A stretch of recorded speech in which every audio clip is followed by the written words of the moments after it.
د اسکیټیو قدرمندو اوریدونکو السلام علیکم. که د دنیا سکندر اعظم نوم واخیستل شي نو یقینا ستاسو په دماغو کې به د الکسندر د ګریټ نوم راځي، خو په حقیقت کې د دنیا سکندر اعظم څوک و؟ د مقدونیا الکسندر د ګریټ یا د تاریخ اسلام امیر المؤمنین حضرت عمر فاروق رضی الله تعالی عنه. دا یو داسې سوال دی چې د دې صحیح جواب ورکول په نننی مورخینو باندې فرض دي. زموږ نننی ویډیو هم د دې باره کې ده چې د دنیا سکندر اعظم الکسندر د ګریټ یا حضرت عمر فاروق رضی الله تعالی عنه وو. اوریدونکو، د مقدونیا الکسندر په 100 کالو کې د دنیا بادشاه جوړ شو او په 30 کالو په عمر کې هغه د مقدونیا نه ووتو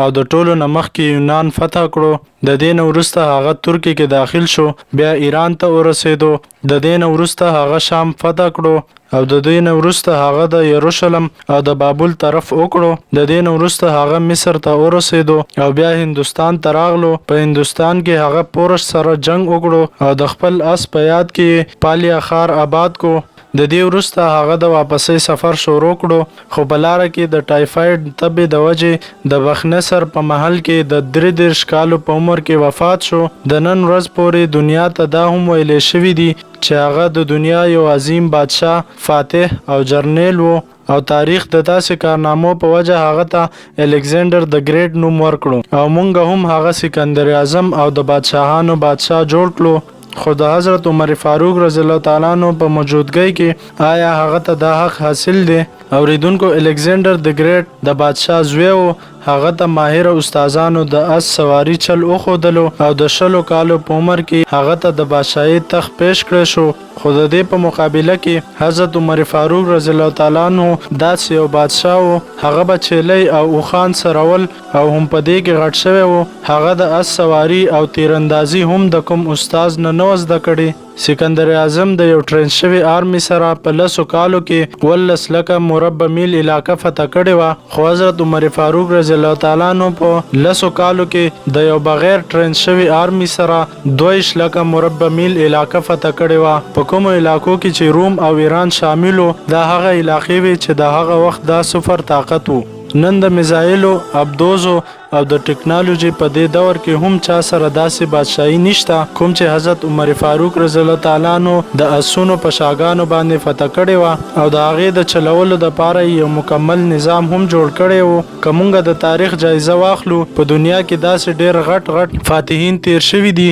کوم چا چې غټ سلطنت فتح کړي دي، خو د هغوی د چلولو دپاره هغوی سره څه نظام موجود نه و. په دې وجه باندې به ډېر زر د هغه سلطنت نظام ناکام شو او د هغو د لاسونو نه به ووتلو. خو د حضرت عمر فاروق رضی الله تعالی عنہ په حکمرانۍ کې چې کومې علاقې وي په هغو کې کله هم داسې نه و شوي. خو الکسندر د ګریټ د خپل فتوحات په منځ کې ډېر جرنیلان قتل کړل. ډېرو جرنیلانو او ځوانانو د هغه نه انکار کړی و. د هغه خلاف ډېر بغاوتونه هم شوي وو، تر دې پورې چې د هغه پوځ د هندوستان نه بعد هغه سره د مخکې تلو نه انکار هم کړی و. خو د حضرت عمر فاروق رضی الله تعالی عنہ په ملګرو کې یو کس هم دا جرأت نه و چې د هغه د حکمرانۍ نه انکار وکړي، ولې چې هغه یو داسې کمانډر و چې د میدان جنگ په وخت کې د عالم اسلام د ټولو نه غټ سپه سالار د عهدې نه لرې کړو. خو چا کې هم دا جرأت نه و چې د هغه د حکم نه انکار وکړي. دا خبره رښتیا ده چې الکسندر د ګریټ د دنیا په 12 لکه مربع میل علاقه فتح کړې وه، خو هغې ته خاص نظام ورکولو کې ناکامه شوی و.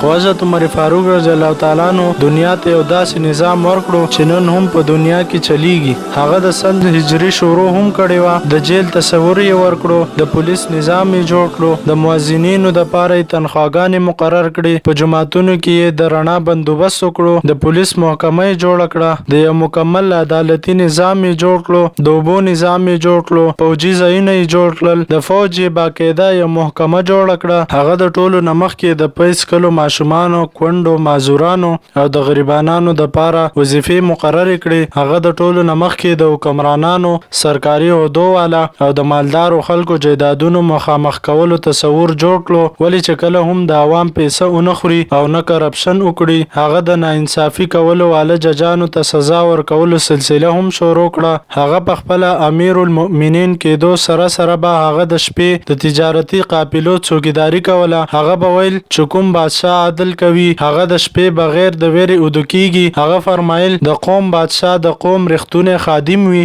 د هغه په مهر باندې لیکل شوی وو اے عمر د نصیحت د پاره مرګ پوره دی د هغه په دسترخوان کله هم د یو قسم خوراک نه زیات خوراک نه هغه به سر ته کاڼې اخودلو او د کېدو به چې کله به هم په سفر کې هغه ته خوب راغی نو هغه به په اونه باندې خپل څادر واچولو او سایه به یې جوړه کړه او د هغې لاندې به اوده شو او کله به د شپې په خالي ځمکه هم اوده کېدو د هغه په کپړو کې 14 پیوندونه وو او په دې کې د سرې چمړې پیوند هم موجود وو چې کله به هغه کوم کس په سرکاري عہده لګولو نو اول به یې د هغه اساسه کتله نو هغه به یې ځان سره ایښودله چې د سرکاري عہدې په منځ کې به د هغه جایداد زیاتېدو نو بیا به یې د هغې تحقیق کولو او دا به یې ویل چې کله هم په ترکي اس مه کښېنئ دا د کبر علامت دی چڼ شوې وړه مه خوره څوکیدار مه ساته په کوم فریادي باندې دروازه مه بندوه د ظالم معاف کول په مظلوم باندې ظلم دی د هغه دا خبره نن هم د انساني حقوق حیثیت لري چې موریانو بچي آزاد پیدا کړي دي تا د کله نه دا غلام کړي دي دا هغه خبرې دي کومې چې هغه د مصر گورنر حضرت ابن لاس ته کړې وي هغه به کله دا فرمایل چې زه کله دا سوچ کوم او حیران شم چې اوخانو سرولو والا عمر داسې زر بدل شو اوریدونکو د دنیا د ټولو مذهبونو څه ناڅه خصوصیت وي او د انصاف خصوصیت عدل دی عمر فاروق رضی الله تعالی عنہ هغه شخصیت کوم چې په دې خصوصیت باندې پوره و د هغه د انصاف په وجه باندې په دنیا کې انصاف عدل فاروقي شو هغه د خپل ضرورت نه زیات د بیت المال نه څه هم نو اخیستی او د هغه ثبوت دا دی چې په کوم وخت کې هغه وفات شو نو هغه امیر المؤمنین وو او هغه قرضدار وو خو د هغه وصیت مطابق د هغه واحد یو کور چې هغه خرج کړو او د هغه قرض ادا کړو هغه واحد حکمرانو چې ویل به کچرته زما په دور کې د دریای فرات په غاړه باندې یو سپی هم د لوګي نه مړ شي نو د دې سزا به د قیامت په ورځ عمر ته ملاویږي د هغه د عدل دومره چرچا وه چې کله هغه مړ شو نو د هغه په سلطنت کې په یو لرې علاقه کې یو شپنکي را منډې وهلې او ویلي چې عمر وفات شو نو خلکو ترې تپوس وکړو چې ته خو د مدینې نه دومره ډیر لري تا د څنګه د دومره غټې واقعې پته ولګېده شپنکي وویل چې کله حضرت عمر رضی الله تعالی عنہ ژوندی و نو زما چیلې به بغیر د سویرې بګرځېدې خو نن داسې وشو چې یو ځناور راغی او زما یو چیلې یې اوچته کړه نو ما د هغه د جرأت نه دا اندازه ولګوله چې نن حضرت عمر فاروق رضی الله تعالی عنہ دنیا کې ژوندی نه دی اوریدونکو الکسندر د ګریټ نوم د تاریخ په کتابونو کې صرف پاتې دی خو د حضرت عمر فاروق رضی الله تعالی عنہ جوړ شوی نظام د دنیا په 245 ملکونو کې نن هم په سناسه شکل کې موجود دی ولی چې کله هم د یو ډاکخانې نه خطوزي یو پولیس وردی اچوي کوم فوجي ځوان 4 میاشتې وروسته کور ته راځي یا حکومت کوم معذور کونډې یا غریب کس ته وظیفه ورکوي نو هغه معاشره حضرت عمر فاروق رضی الله تعالی عنہ یو عظیم حکمران تسلیم کوي ولی چې دا ټول قانون د ټولو نه مخکې هغه جوړ کړی و د دې په وجه دنیا هغه د دنیا سکندر اعظم مني سوا د هغه مسلمانانو کوم چې د حساس کمترۍ په وجه د کلمې ویلو نه مخکې اخوا دیخوا ګوري د لاهور مسلمانانو یو ځل انګریزانو له دمکي ورکړه چې کچرته مونږ د کورونو نه راووتلو نو تاسو ته به چنګیز خان را یاد شي نو په دې باندې جواهر لال نهرو وخندل او ویل چې د چنګیز خان دمکی ورکولو والا مسلمانان نن دا هیروي چې د مسلمانانو په دور کې یو عمر فاروق هم وو د دې باره کې مورخین دا وایي چې په اسلام کې نن یو بل عمر وو نو په دنیا کې به د اسلام نه بغیر بل دین نه وو د چا په باره کې چې نبی له سلام فرمایلی وو که زمانه ورسته بل نبی وي نو هغه به عمر وو د تاریخ د دوو کسان موازنه کولو نه ورسته تاسو دا ویلی شئ چې د دنیا سکندر اعظم څوک و د مقدونیا الکسندر د کوم باره کې چې ماشومتوب نه په کتابونو کې یا په تاریخ کې ښودلی شوی دی خو امیر المؤمنین حضرت عمر فاروق رضی الله تعالی عنہ زندگی فتوحات او عدل انصاف باره کې مسلمانانو ته پته هم نشته نن چې مونږ ته میډیا د چا نه هم هیرو جوړ کړي نو هم هغه زمونږ په ذهنونو کې هیروګان دي کوم چې زمونږ د امت دا غټه المیه ده چې کوم قوم خپل تاریخ هیروي هغه د دنیا د مخ نه ختمیږي